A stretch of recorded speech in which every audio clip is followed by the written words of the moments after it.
بسم اللہ الرحمن الرحیم، اللہ کے نام سے جو رحمان اور رحیم ہے۔ الف لام میم، اللہ لا الہ الا هو الحی القیوم۔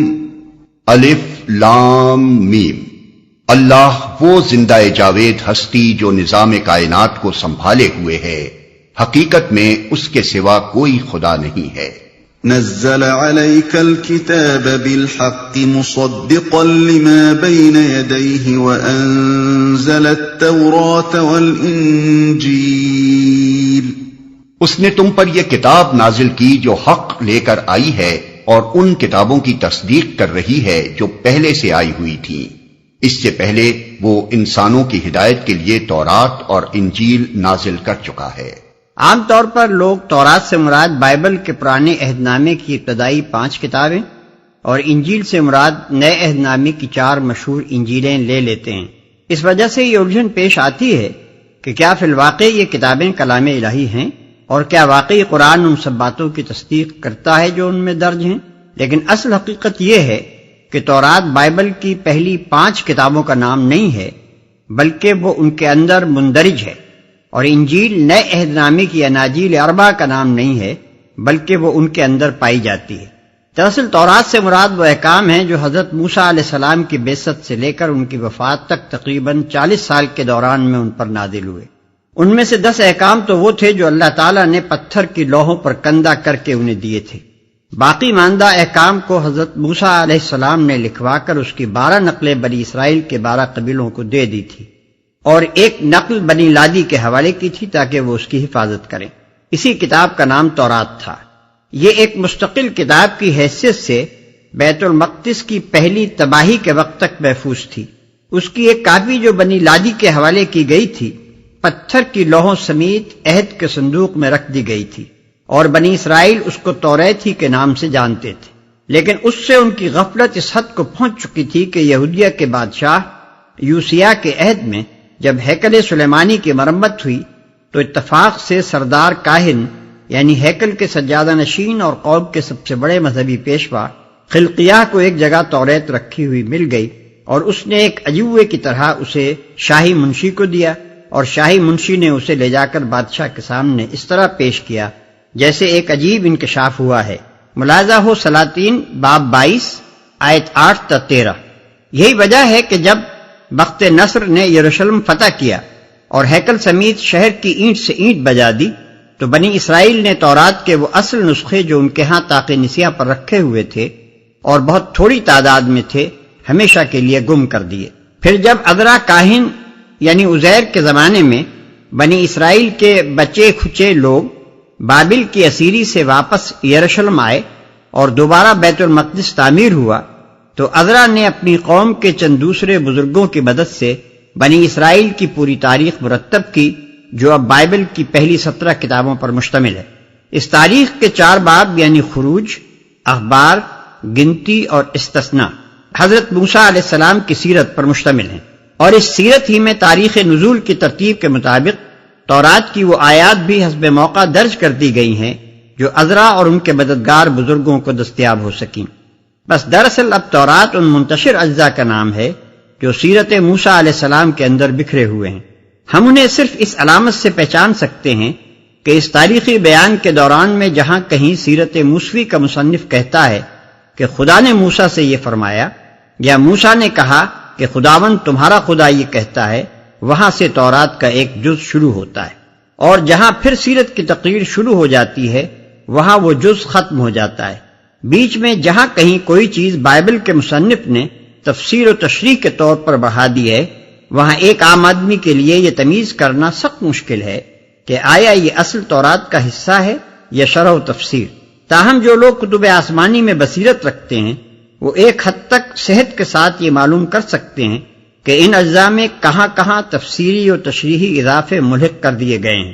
قرآن انہی منتشر اجزاء کو تورات کہتا ہے اور انہی کی وہ تصدیق کرتا ہے، اور حقیقت یہ ہے کہ ان اجزاء کو جمع کر کے جب قرآن سے ان کا مقابلہ کیا جاتا ہے تو بجز اس کے کہ بعض مقامات پر جزوی احکام میں اختلاف ہے، اصولی تعلیمات میں دونوں کتابوں کے درمیان یکسر منہ فرق نہیں پایا جاتا۔ آج بھی ایک ناظر صریح طور پر محسوس کر سکتا ہے کہ یہ دونوں چشمے ایک ہی منبع سے نکلے ہوئے ہیں۔ اسی طرح انجیل دراصل نام ہے ان الہامی خطبات اور اقوال کا جو مسیح علیہ السلام نے اپنی زندگی کے آخری 2.5-3 برس میں بحیثیت نبی ارشاد فرمائے۔ وہ کلمات طیبات آپ کی زندگی میں لکھے اور مرتب کیے گئے تھے یا نہیں، اس کے متعلق اب ہمارے پاس کوئی ذریعہ معلومات نہیں ہے۔ ممکن ہے بعض لوگوں نے انہیں نوٹ کر لیا ہو، اور ممکن ہے کہ سننے والے معتقدین نے ان کو زبانی یاد کر رکھا ہو۔ بہرحال ایک مدت کے بعد جب آن جناب کی سیرت پاک پر مختلف رسالے لکھے گئے تو ان میں تاریخی بیان کے ساتھ ساتھ وہ خطبات اور ارشادات بھی جگہ جگہ حسب موقع درج کر دیے گئے جو ان رسالوں کے مصنفین تک زبانی روایات اور تحریری یادداشتوں کے ذریعے سے پہنچے تھے۔ آج متی، مرقس، لوقا اور یوحنا کی جن کتابوں کو اناجیل کہا جاتا ہے، دراصل انجیل وہ نہیں ہے، بلکہ انجیل حضرت مسیح کے وہ ارشادات ہیں جو ان کے اندر درج ہیں۔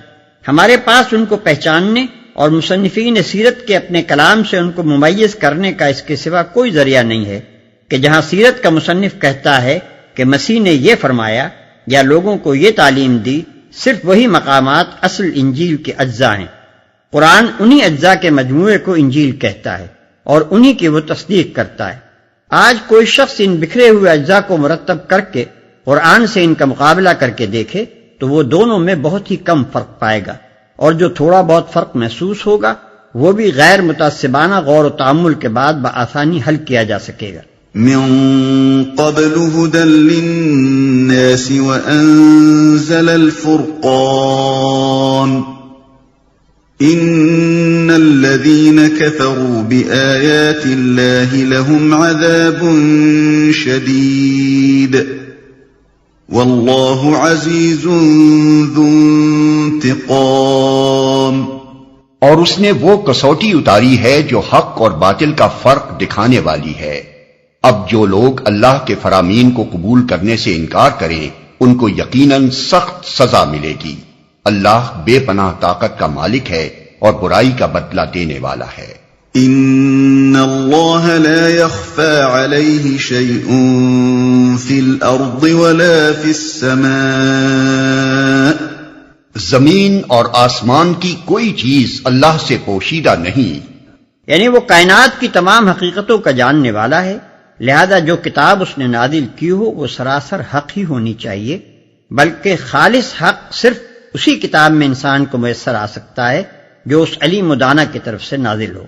هو الذي يصوركم في الأرحام كيف يشاء لا إله إلا هو العزيز الحكيم۔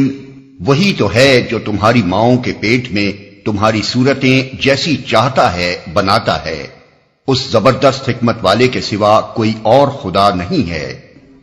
تمہاری صورتیں جیسی چاہتا ہے بناتا ہے۔ اس میں دو اہم حقیقتوں کی طرف اشارہ ہے، ایک یہ کہ تمہاری فطرت کو جیسا وہ جانتا ہے نہ کوئی دوسرا جان سکتا ہے نہ تم خود جان سکتے ہو، لہذا اس کی رہنمائی پر اعتماد کیے بغیر تمہارے لیے کوئی چارہ نہیں ہے۔ دوسرے یہ کہ جس نے تمہارے استقرار حمل سے لے کر بعد کے مراحل تک ہر موقع پر تمہاری چھوٹی سے چھوٹی ضرورتوں تک کو پورا کرنے کا اہتمام کیا، کس طرح ممکن تھا کہ وہ دنیا کی زندگی میں تمہاری ہدایت اور رہنمائی کا انتظام نہ کرتا، حالانکہ تم سب سے بڑھ کر اگر کسی چیز کے محتاج ہو تو وہ یہی ہے۔ هو الذي أنزل عليك الكتاب منه آيات محكمات هن أم الكتاب وأخر متشابهات فأما الذين في قلوبهم زيغ فيتبعون ما تشابه منه ابتغاء الفتنة وابتغاء تأويله وما يعلم تأويله إلا الله والراسخون في العلم يقولون آمنا به كل من عند ربنا وما يذكر إلا أولو الألباب. وہی خدا ہے جس نے یہ کتاب تم پر نازل کی ہے. اس کتاب میں دو طرح کی آیات ہیں، ایک محکمات جو کتاب کی اصل بنیاد ہیں اور دوسری متشابہات.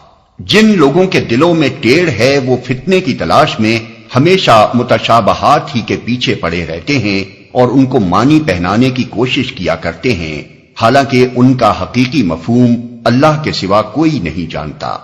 بخلاف اس کے جو لوگ علم میں پختہ کار ہیں وہ کہتے ہیں کہ ہمارا ان پر ایمان ہے، یہ سب ہمارے رب ہی کی طرف سے ہیں. اور سچ یہ ہے کہ کسی چیز سے صحیح سبق صرف دانش مند لوگ ہی حاصل کرتے ہیں. ایک محکمات جو کتاب کی اصل بنیاد ہیں. محکم پکی اور پختہ چیز کو کہتے ہیں. آیات محکمات سے مراد وہ آیات ہیں جن کی زبان بالکل صاف ہے، جن کا مفہوم متعین کرنے میں کسی اشتباہ کی گنجائش نہیں ہے، جن کے الفاظ معنی و مدعا پر صاف اور صریح دلالت کرتے ہیں، جنہیں تعویلات کا تختہ مشق بنانے کا موقع مشکل ہی سے کسی کو مل سکتا ہے. یہ آیات کتاب کی اصل بنیاد ہیں، یعنی قرآن جس غرض کے لیے نازل ہوا ہے اس غرض کو یہی آیتیں پورا کرتی ہیں.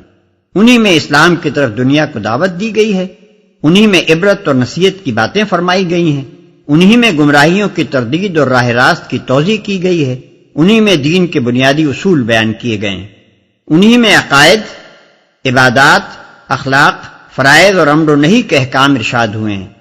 پس جو شخص طالب حق ہو اور یہ جاننے کے لیے قرآن کی طرف رجوع کرنا چاہتا ہو کہ وہ کس راہ پر چلے اور کس راہ پر نہ چلے، اس کی پیاس بجھانے کے لیے آیات محکمات ہی اصل مرجع ہیں، اور فطرتاً انہی پر اس کی توجہ مرکوز ہوگی اور وہ زیادہ تر انہی سے فائدہ اٹھانے میں مشغول رہے گا.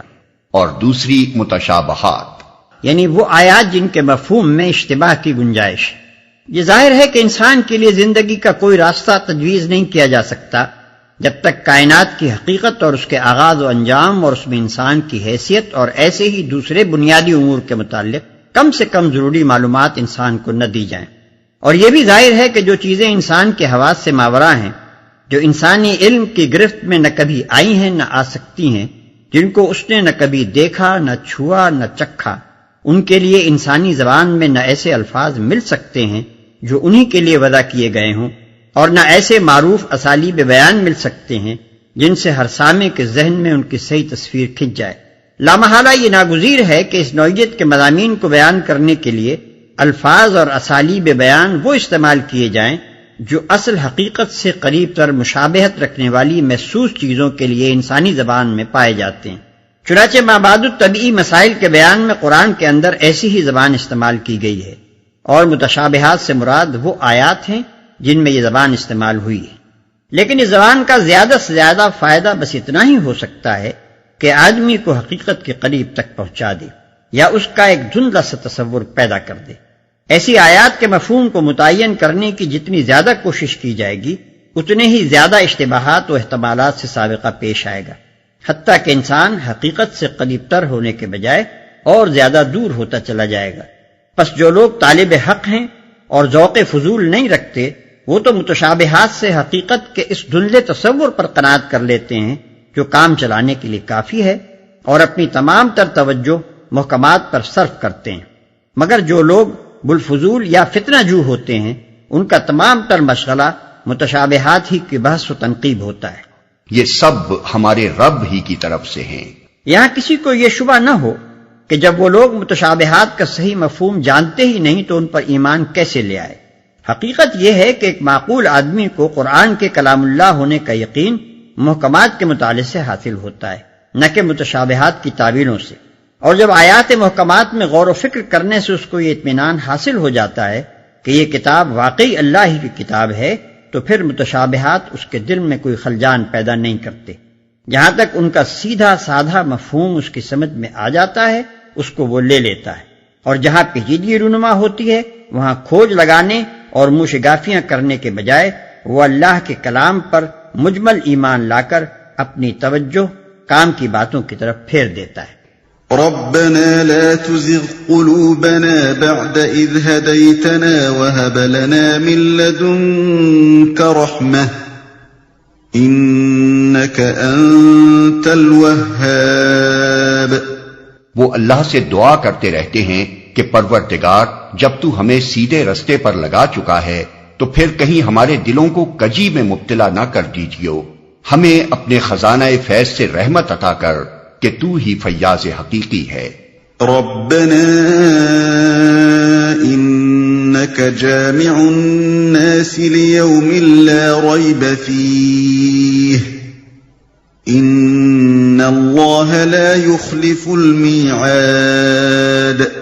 پروردگار تو یقیناً سب لوگوں کو ایک روز جمع کرنے والا ہے جس کے آنے میں کوئی شبہ نہیں، تو ہرگز اپنے وعدے سے ٹلنے والا نہیں ہے.